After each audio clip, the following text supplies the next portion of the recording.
Here's one called Blue Lady.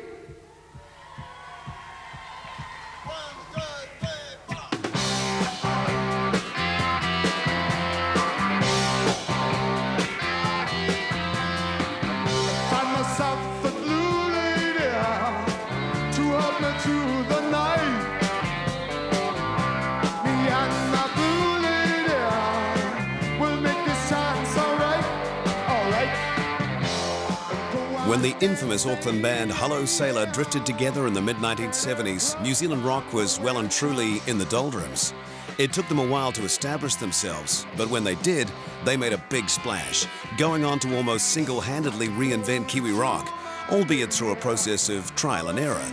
Yep, back in the day, the boys really did show the way, laying down a blueprint that so many in their wake would follow. They gave the local scene a much-needed kick up the arse, defeated the cultural cringe of the era, and in the process became a genuine Kiwi institution. This is how it happened.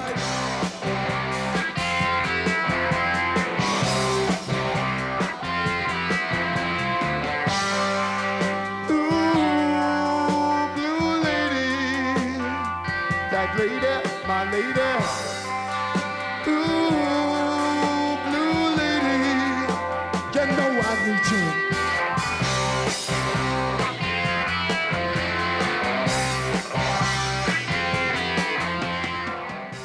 I was working at the university. I met Dave at the university and we struck up a bit of a friendship. He told me he was a singer-songwriter and I told him I was like-minded. We got together and swapped a few songs, and it took me long to meet a friend of his, Harry Lyon, who he'd known since he was a kid. Graham was a gardener, and we always everybody drank at the Kiwi Hotel, and Dave initially kind of met up with Graham, and Dave and I were flatting together by this stage, and he said, oh, I met this guy, you know, he writes songs, and it just sort of came from that, really. Sailor's seeds were sown in the lawless bohemia of 70s Ponsonby. The colourful working-class area became home to several members of the band and left a lasting impression. Surrounded by a multicultural cross-section of the South Pacific, coupled with some of Auckland's less reputable characters, the group were inspired and would return to reference the area lyrically time and again. This whole idea of the summery, loose, multicultural Polynesian Ponsonby was very much in our blood, so to speak. It was something which we felt was very something to be pursued as a cultural sort of ethic for us, because you know we'd been through the sort of the acid rock phase, or the acid sort of smoking dope, turning on, tuning and dropping out thing, and kind of like sort of steered ourselves into a state of alienation, you know. I guess we were the first sort of alienated youth, and so we wanted to have some sort of identity. It was way outside the mainstream. You know, we were hip young things, I guess, living in the centre of the city, Ponsonby, and in Queen Street actually, we had a flat there. And there wasn't anything around that our friends liked, the kind of music. There weren't any bands really playing what we were into. It was the sort of disco boom, and it was sort of Saturday Night Fever and everything, and we were into kind of soul music and the Stones and the Velvets and stuff like that, and there wasn't anybody kind of playing that. Inspiration comes from another source too, courtesy of some musical flatmates. One thing led to another, and we moved into this big house on St Mary's Road in Ponsonby called Mandrake's Mansion, because of the reputation as being the animal house of Ponsonby. We used to have these big parties. Most of the house was full of dustmen, because most of the guys that worked lived at the house, worked on the rubbish trucks at the time. And we had big parties that would last all weekend. Dragon, who were then called OK Dingy, were living downstairs, and we had the upstairs part. The year is 1974, and a New Zealand rock rebirth is underway just down St Mary's Bay Road. Dragon, formed in earnest before Sailor, are the first to leave Mandrake's Mansion and taste international success, quickly demonstrating to the young hopefuls just what can be achieved. They're probably the first of the big Ponsonby bands, and the links were very strong. They had similar interests. Graham was friendly with Mark. They were all friendly were similar bands. They had a lot of things that were similar about them. When our band just was in its formative period, Dragon were already sort of playing nightclubs and had a record deal, and they had moved out and they'd moved into a place in Murdoch Road, and they had their little studio and they were very professional, so we sort of looked up to them. Mark also admired Graham's writing talents as well. Mark always wanted to write like Graham. I think Dragon and Mark set a sort of sound that you can still hear in New Zealand bands today. And I think Sailor carried that on to a degree.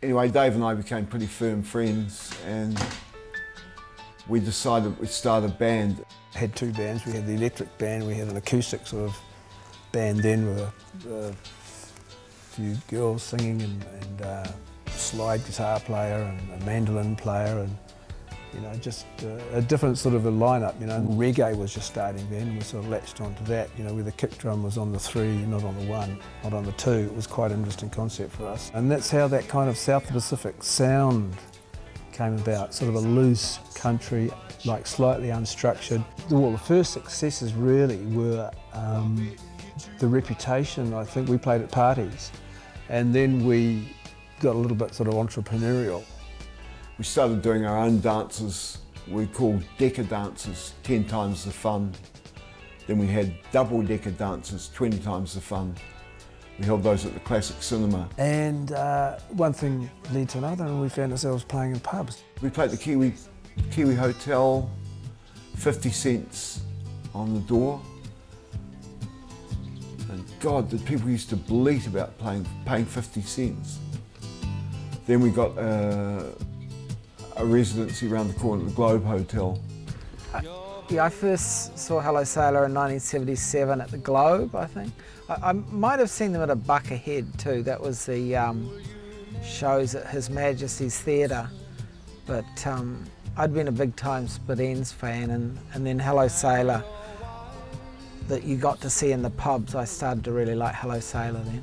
The first editor, in the first year, the first editor was Alistair Dougal, and he was a big Hello Sailor fan. He thought they were an amazing band, and we put them on the cover of issue 3. So at the time I said to him, why are we sort of putting a band that plays a small pub on the cover? And he sort of said, well, they're international standard and they should be there. You know. Riding a wave of local enthusiasm, the Sailors soon become a fixture on the Auckland pub scene. Their Pacific rock quickly garners a loyal following, and full house signs outside venues like the Globe, the Mercury and the Glue Pot are a regular occurrence. When Dragon left, there was definitely a big hole in New Zealand, and Sailor filled it. In the pubs, you know? And that the pubs, the bands in pubs were almost all covers bands. Hotel managers would go, what the fuck is that, you know? For original material, that wasn't part of the deal, boys, you know? Play some Steely Dan, that's what the punters want to hear. So Sailors, you know, they did do covers, Velvet Underground, Rolling Stones, Neil Young, but it was their originals. They were certainly the first band of the 70s, I mean, that did it on their own terms and did their own music. And it sort of, really, it did change everything. In their wake, you know, you had Citizen Band and the Dudes, and everyone was doing their own material. And successfully. I mean, people are always doing their own material, but not necessarily successfully.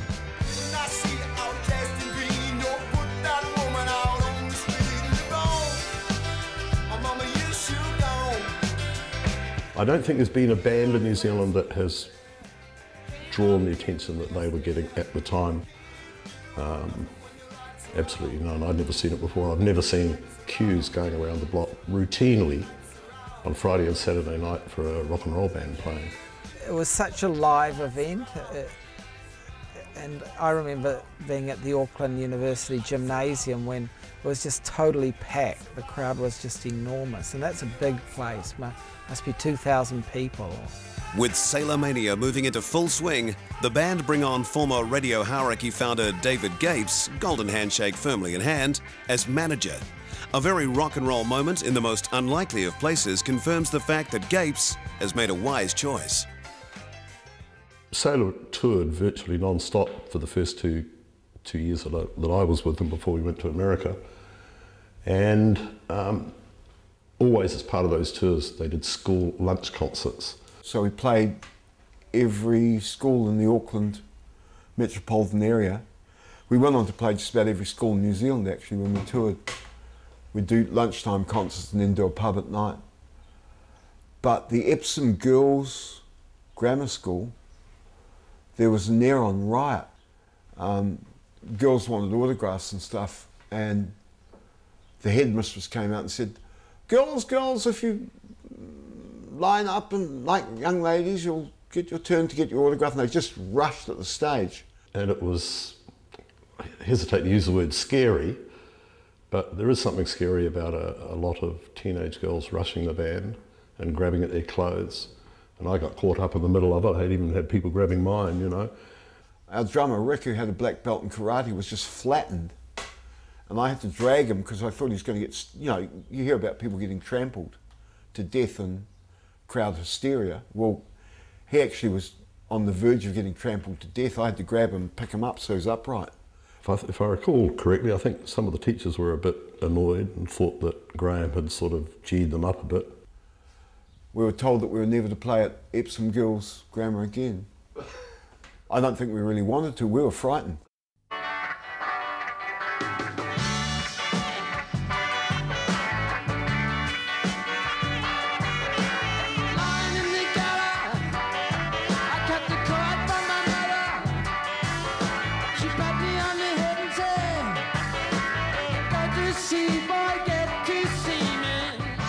With everything going the boys' way, an album quickly follows. The self-titled debut is a landmark release with a fascinating blend of musical styles and, more importantly, great songs, littered with Kiwi references. Yeah, it was done over, I suppose about a month at Stebbings.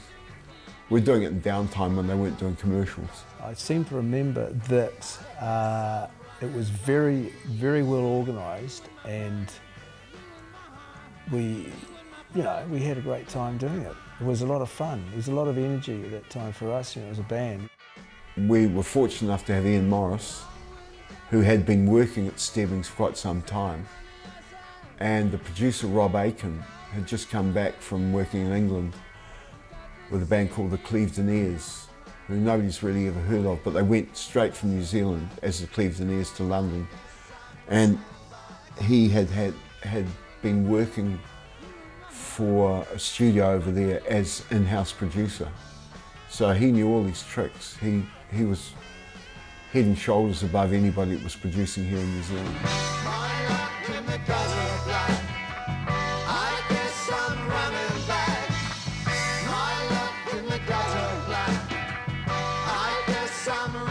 The record goes on to break records too, representing the first time in years that a New Zealand rock band playing original songs enjoys real radio and chart success. We were the first New Zealand band to achieve gold status with all original material, with 100% original material. Well, there'd been a gap. I mean, there'd been people like Eddie Lowe and Howard Morrison, but those bands were doing a lot of covers, you know, they weren't playing original music. And when we first started out playing original songs, people used to say, we used to get the same thing all the time, nobody's going to come and see you guys play your own songs. They want to hear top 40, you know. They want to hear Bee Gees. They don't want to hear your crappy songs about Ponsonby, you know. But it turned out to be quite the opposite. People did. And the album charted, went to #1, and I think at the same time we had 3 singles on the top 20. So in our own funny little way we made history.